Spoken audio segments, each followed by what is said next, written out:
Hi. Okay, உங்கள் பையனுக்கு இன்னைக்கு பர்த்டேன்னு சொல்லிட்டு ஒருத்தவங்க வந்து சர்ப்ரைஸ் அனுப்பியிருக்காங்க. பையன் இங்கே இல்லைண்ணா. ஸோ பையன் வந்து வெளியே இடத்துல இருக்காங்கன்னு சொன்னீங்க. ஆனால் இன்னைக்கு உங்கள் பையனுக்கு 1 years old சொல்லிட்டு அனுப்பியிருக்காங்க. ஸோ யார் அனுப்பியிருப்பாங்க? யார் சொன்னீங்க? உங்கள் கூட்டாளியா? இல்லையே. வேற கெஸ் பேரு அவங்க தானே? உங்களோட ஏன் அவங்கன்னு சொல்றீங்க?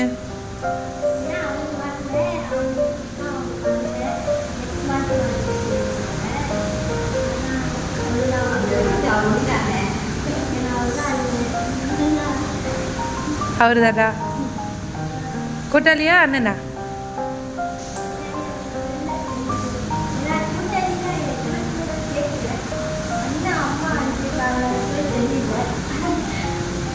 அம்மாவா?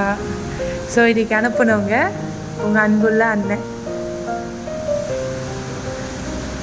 அவர் தான் வந்து தாய் மாமா அப்படின்னு சொல்லி பையனுக்கு வந்து இந்த ஒரு சர்ப்ரைஸ் பண்ணியிருக்காங்க.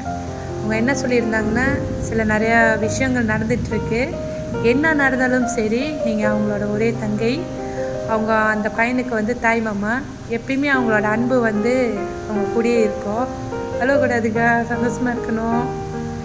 ஸோ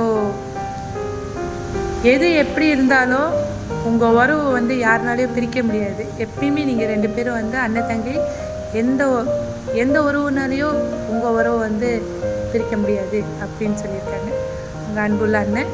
ஸோ கூடிய சீக்கிரம் வந்து உங்கள் பிள்ளைய வந்து பார்க்குறாங்க. So happiest birthday. அவர் இங்கே இல்லை, இன்னைக்கு பையனும் இங்கே இல்லை. ஸோ இது போல் என்றைக்குமே சந்தோஷமாக இருக்கணும் சொல்லி அனுப்பியிருக்காரு.